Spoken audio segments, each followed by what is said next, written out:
Friends, இந்த வீடியோவில் நம்ம நாளைக்கு நிஃப்டி 50 அண்ட் சென்சஸ் அதுக்கான ப்ரீ மார்க்கெட் ரிப்போர்ட் பார்க்கலாம். அதுக்கு முன்னாடி இன்றைக்கான போஸ்ட் மார்க்கெட் ரிப்போர்ட் எப்படி முடிஞ்சது அப்படின்றத ஒரு கிளான்ஸ் செக் பண்ணிடலாம். இன்றைக்கி நிஃப்டி 50 ஸ்பாட் வந்து ஒரு 70 பாயிண்ட் மைனஸில் தான் ஓப்பன் ஆச்சு. காலையில் ஒரு கேப் டவுன் ஓப்பனிங் இருந்தது. ஆனால் சென்செக்ஸில் கேப் அப் ஓப்பனிங் இருந்தது 493 பாயிண்ட்டு. எனக்கு எங்கேயே காலங்கத்தாலே ஒரு கன்ஃபியூஷன். ஏன்னா நிஃப்டி 50 -70 அப்படின்னா சென்செக்ஸ் அதை விட அதிகமாக தான் கேப் டவுன் ஆகணும். ஆனால் இன்றைக்கி +493 அப்படின்ற மாதிரி காமிச்சிது. ஒருவேளை எந்தில் தான் என்னுடைய நெட்வொர்க்கு தான் இஷ்யூ அப்படின்ட்டு நான் தேடி பார்க்குறேன். எல்லா இடத்துலையும் அதே வேல்யூ தான் கேட்குது. ஸோ அப்போது சென்செக்ஸ் ஒரு மாதிரி கேப் அப்லேயும் நிஃப்டி 50 ஒரு மாதிரி கேப் டவுன்லேயும் இன்றைக்கி ஓப்பன் ஆச்சு. அப்படி தானே ஓப்பன் ஆச்சு. ஸோ இன்றைக்கி காலையிலேயே மார்க்கெட்டில் ஒரு விதமான கன்ஃபியூஷன் ஸ்டார்ட் ஆகிடுச்சு. நம்ம நிஃப்டி 50 காலையில் ஒரு கேப் டவுன் வந்தது, இறங்குச்சு. மார்க்கெட்டில் நம்ம எல்லாருக்குமே தெரியும் காலையில் கேப் டவுன் ஆச்சு. ஏன் ஆச்சு? நிஃப்டி 50 நேற்று போன வாரம் எல்லாமே வந்து என்ன ஆச்சுன்னா, நல்ல ஹெவியான ப்ராஃபிட் புக்கிங்கில் மார்க்கெட்டு 24,776 இருக்குது. ஸோ கண்டிப்பாக ப்ராஃபிட் புக்கிங் நடக்கும் அப்படின்ற மாதிரி இருந்தது. அப்படி தான் நடந்திருக்கு. இன்றைக்கி 320 பாயிண்ட்டு கிட்ட மைனஸில் இருந்தது. நம்ம நிஃப்டி 50 3.25 வரையும் அங்கே தான் இருந்தான்.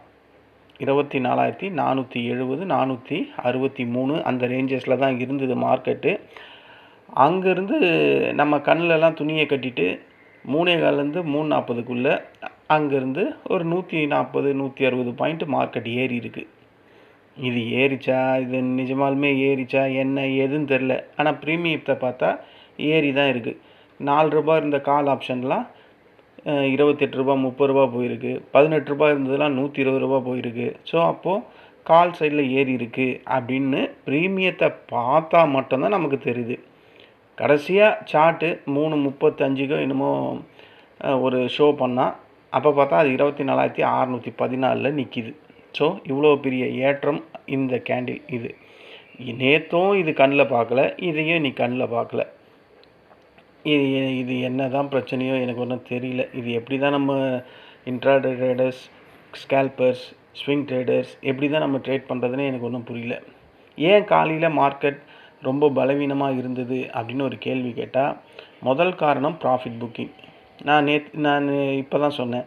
24,740 வரைக்கும் மிக வலுவான ரேலி கொடுத்துச்சு நேற்று.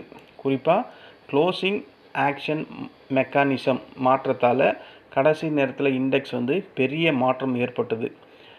இன்றைக்கி எக்ஸஸ் ரேலி ஒரு பகுதி மார்க்கெட் திரும்ப எடுத்துக்கிச்சு அப்படின்னு தான் சொல்லணும். ஏன்னா அதுதான் ப்ராஃபிட் புக்கிங்காக நடந்திருக்கு. பல இன்ஸ்டிடியூஷன் ட்ரேடர்ஸ் மற்றும் ஸ்விங் ட்ரேடர்ஸ் என்ன பண்ணுவாங்க, இவ்வளோ உயரத்தில் இருக்கும்போது ப்ராஃபிட்டை புக் பண்ணுவாங்க.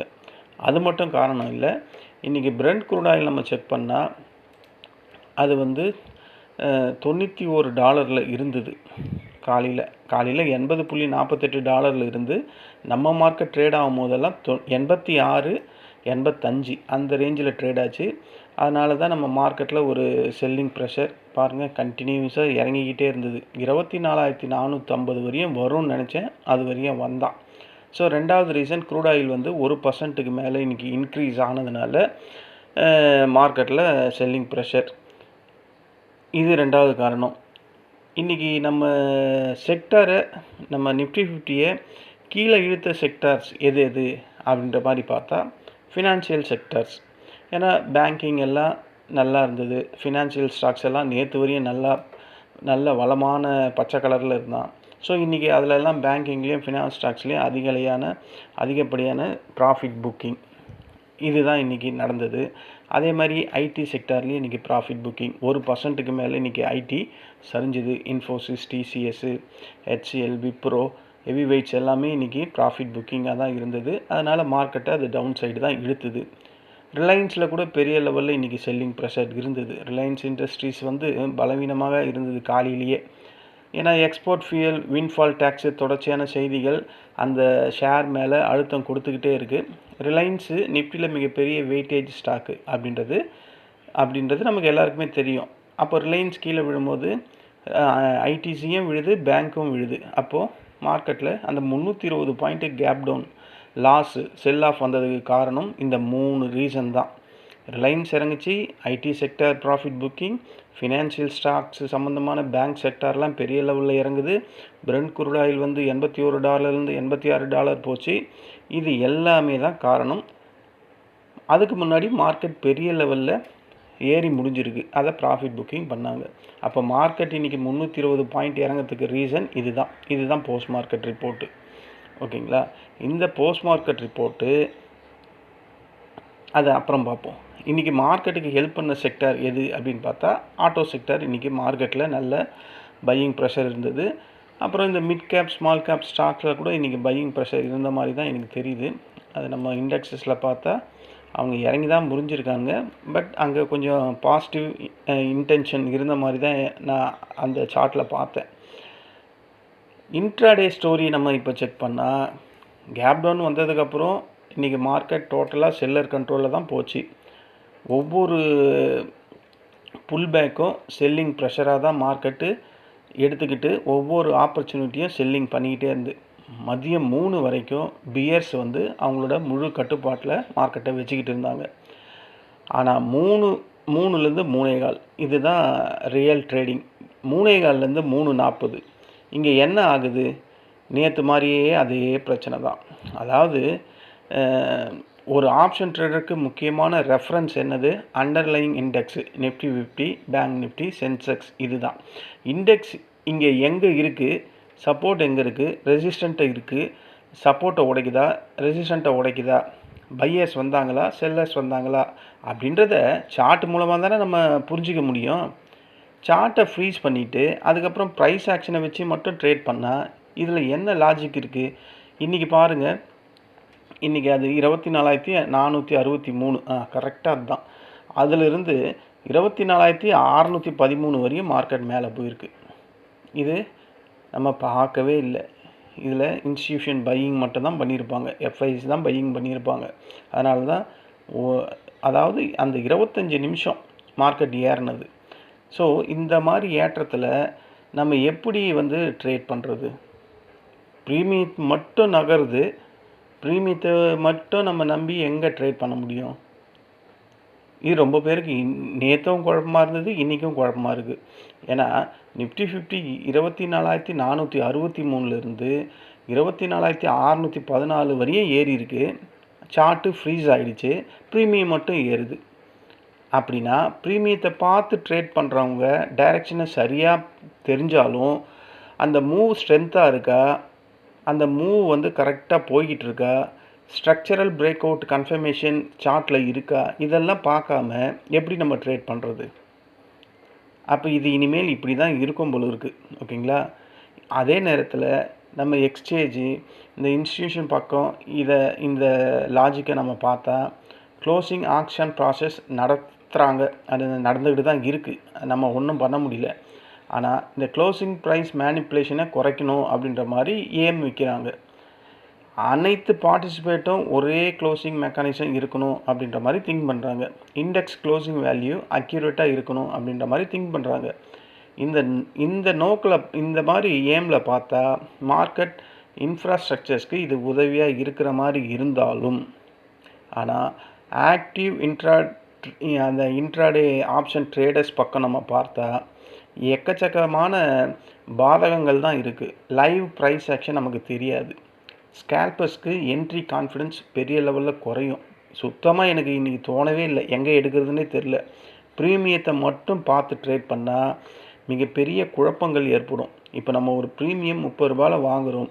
இந்த 30 ரூபா அந்த மொமெண்டம் ஸ்ட்ராங்காக இருக்கா, ஸ்ட்ரென்த்தாக மேலே போகுமா அப்படின்றது கேண்டில் பார்த்தா தானே தெரியும். வெறும் ப்ரீமியத்தை வச்சு நம்ம என்ன ட்ரேட் பண்ணுறது? அப்போது ப்ரீமியம் மட்டும் பார்த்து ட்ரேட் பண்ண வேண்டிய நிலைக்கு இப்போ நம்ம தள்ளப்பட்டுட்டோம். அப்போது புதுசாக வரக்கூடிய நியூ ட்ரேடர்ஸ், எக்ஸ்பீரியன்ஸ் ட்ரேடர்ஸ் எல்லாருமே ஈஸியாக கன்ஃபியூஸ் ஆகிறதுக்கான வாய்ப்புகள் அதிகம்.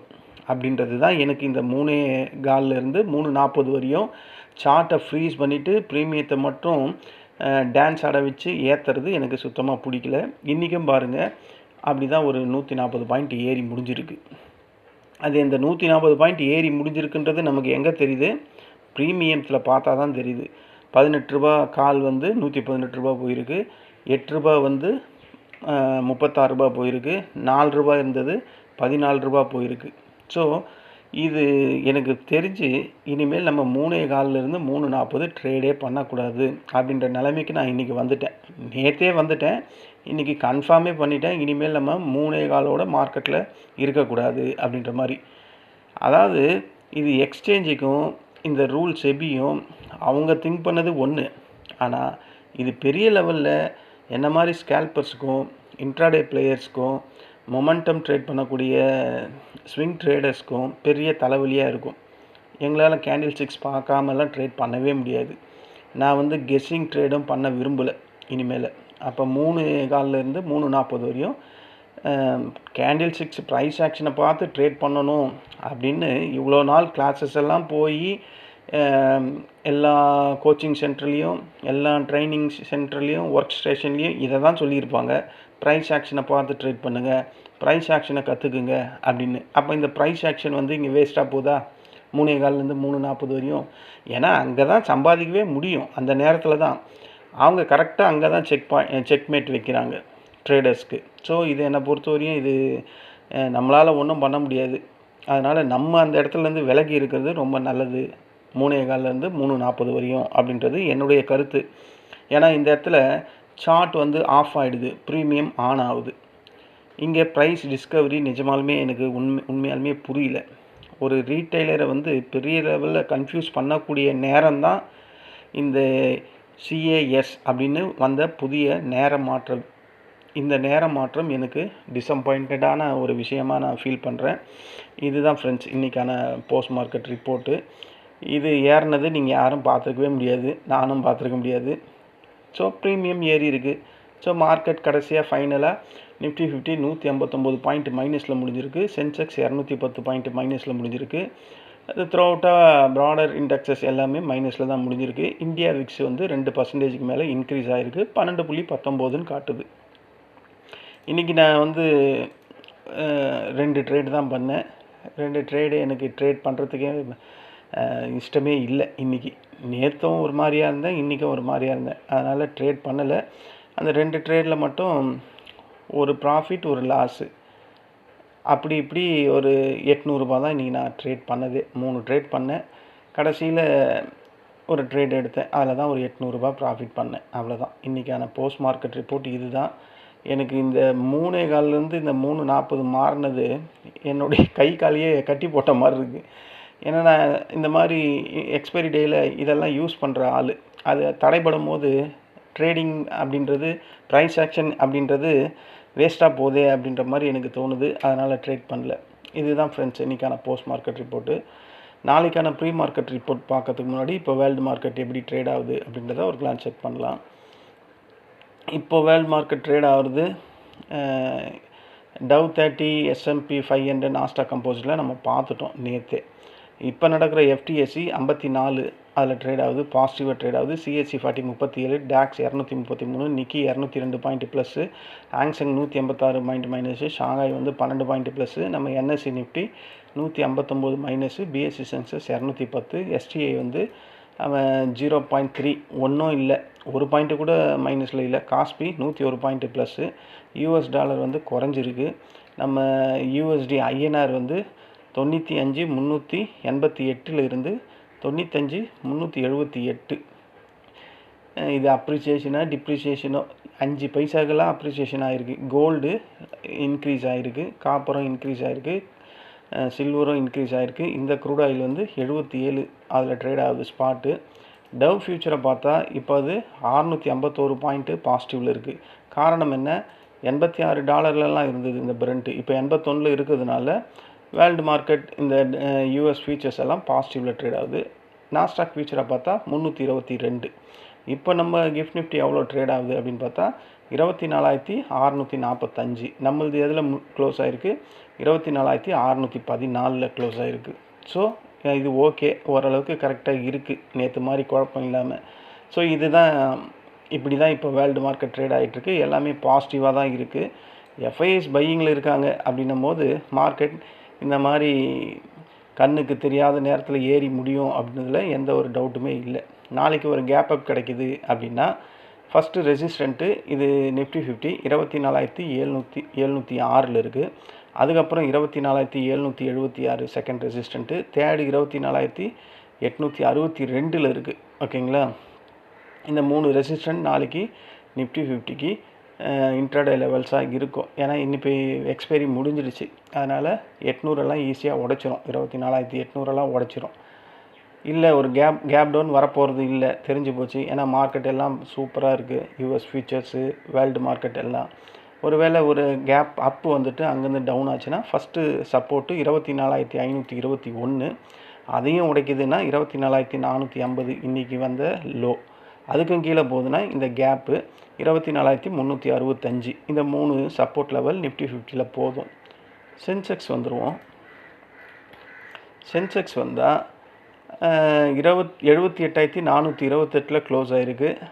வெயிட்டட் ஆவரேஜும் 78,428 தான். ஒரு கேப் அப் ஓப்பனிங் அப்படின்னும் போது 78,646 ஃபஸ்ட்டு ரெசிஸ்டண்ட்டு, அதுக்கப்புறம் 78,896 செகண்டு ரெசிஸ்டண்ட்டு, அதுக்கும் மேலே போகுதுன்னா 79,130 தேர்ட் ரெசிஸ்டண்ட்டு.